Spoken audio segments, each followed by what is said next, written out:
Para saudara dan saudari yang Tuhan cintai, selamat pagi dan selamat bertemu lagi dalam renungan harian edisi hari Jumat sesudah pesta penampakan tanggal 8 Januari 2020. Mengawali hari yang baru ini, kita hendak mendengar dan merenungkan sabda Tuhan. Marilah sebelum kita mendengar dan merenungkan sabda Tuhan, kita berdoa. Dalam nama Bapa dan Putra dan Roh Kudus. Amin. Allah Bapa sumber cinta kasih, kami bergembira dan bersukaria karena Engkau sudi mengunjungi umat-Mu. Dan dalam diri Yesus Kristus Sang Mesias, kami mohon agar dapat setia pada sabdanya dan menghayati cinta kasih-Nya. Bersabdalah ya Tuhan, kami siap untuk mendengarkan. Terpujilah Engkau Bapa, Putra dan Roh Kudus, kini dan sepanjang segala masa. Amin. Para saudara dan saudari yang Tuhan cintai, sabda Tuhan yang hendak kita dengar dan kita renungkan untuk mengawali hari yang baru ini diambil dari Injil Lukas pasal 5 ayat 12 sampai 16. Tuhan sertamu. Inilah Injil Tuhan kita Yesus Kristus menurut Santo Lukas. Sekali peristiwa, Yesus berada di sebuah kota. Di situ ada seorang yang penuh kusta. Ketika ia melihat Yesus, tersungkurlah ia dan memohon, "Tuan, jika Tuan mau, Tuan dapat mentahirkan aku." Lalu Yesus mengulurkan tangannya, menjamah orang itu dan berkata, "Aku mau, jadilah engkau tahir." Seketika itu juga lenyaplah penyakit kustanya. Yesus melarang orang itu memberitahukannya kepada siapapun juga dan berkata, "Pergilah, perlihatkanlah dirimu kepada imam dan persembahkanlah untuk pentahiranmu persembahan seperti yang diperintahkan Musa sebagai bukti bagi mereka." Tetapi kabar tentang Yesus makin jauh tersiar dan datanglah orang banyak berbondong-bondong kepadanya untuk mendengar dia dan untuk disembuhkan dari penyakit mereka. Akan tetapi ia mengundurkan diri ke tempat-tempat yang sunyi dan berdoa. Demikianlah Injil Tuhan. Para saudara dan saudari yang Tuhan cintai, dalam pikiran kita sebagai manusia, dunia kita identikan dengan suatu kehidupan yang penuh dengan cobaan dan tantangan. Di dalamnya ada ruang bagi ketidakjujuran, permusuhan, ketidaksetiaan, dan kegagalan. Dunia yang demikian kerap menggoyahkan iman kita. Lantas bagaimana kita bisa tetap bertahan dalam iman dan kesetiaan pada Injil? Jawabannya kita temukan dalam apa yang dikatakan oleh Rasul Yohanes dalam suratnya yang mengatakan, "Siapakah yang mengalahkan dunia selain dia yang percaya kepada Yesus adalah anak Allah?" Kata-kata ini sebetulnya menegaskan kekuatan utama iman kita sebagai orang beriman, yakni keyakinan akan Kristus sebagai putra Allah.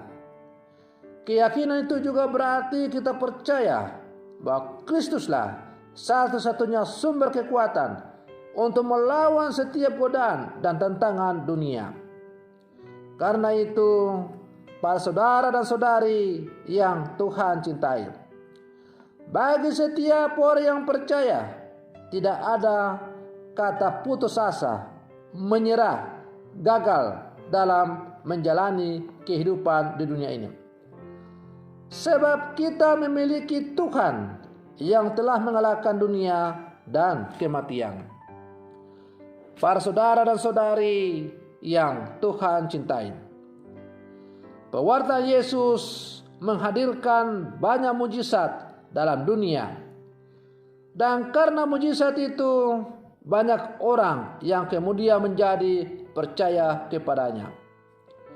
Tetapi tanpa mujizat pun, sebenarnya kalau sungguh kita mengenal siapakah itu Yesus, maka kita akan tetap percaya kepadanya. Mujizat Yesus atau mujizat yang dilakukan oleh Yesus bukanlah tujuan utama yang harus kita kejar dalam hidup ini. Karena mujizat yang dilakukan oleh Yesus itu hanyalah sarana untuk semakin menegaskan bahwa Yesus itu adalah sungguh Allah yang telah menjelma menjadi manusia. Ia adalah Sang Immanuel yang diutus ke dalam dunia untuk selalu menyertai setiap perjalanan dan perjalanan kita di dunia ini. Para saudara dan saudari yang Tuhan cintai, Sang Immanuel itu menyembuhkan dengan belas kasih-Nya, seperti yang dilakukan terhadap orang yang sakit kusta, sebagaimana kita dengar dalam bacaan Injil hari ini. Yesus tidak merasa jijik ketika orang kusta itu mendatanginya.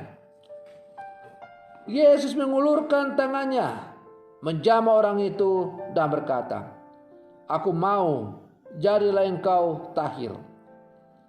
Seketika itu juga lenyaplah penyakit kustanya. Orang kusta ini sangat percaya bahwa Yesus adalah Tuhan yang penuh kuasa.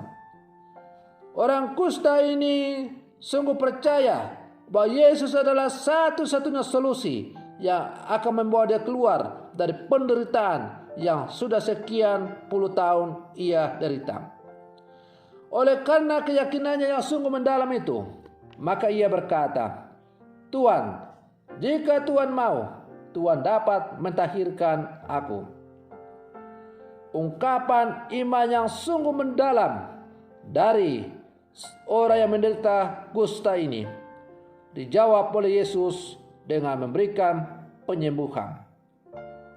Para saudara dan saudari yang Tuhan cintai, maka ungkapan iman orang kusta ini menunjukkan kepada kita bahwa Allah atau Yesus akan mampu atau memiliki kemampuan untuk menyembuhkan dan membawa kita keluar dari berbagai macam permasalahan hidup yang kita alami.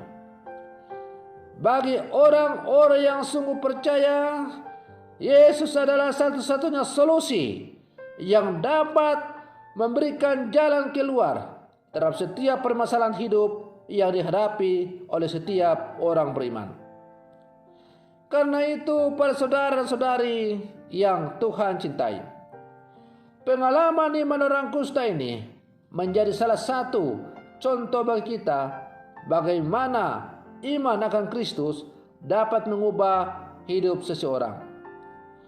Bahwasanya sebuah mujizat hanya mungkin terjadi dengan mengandaikan adanya iman di dalamnya. Para saudara dan saudari yang Tuhan cintai, dalam kehidupan kita sehari-hari, terkadang kita mendengar ungkapan, apakah mujizat Tuhan itu masih sungguh nyata atau ada di zaman sekarang? Bagi kita orang yang sungguh percaya, janganlah kita ragu dan jangan kita bimbang. Mujizat Yesus tetap terjadi dalam setiap zaman yang kita alami, termasuk di zaman di mana sekarang kita hidup. Mujizat Yesus tetap ada dan sungguh nyata. Hanya persoalannya adalah apakah kita sungguh-sungguh memiliki iman yang sungguh mendalam.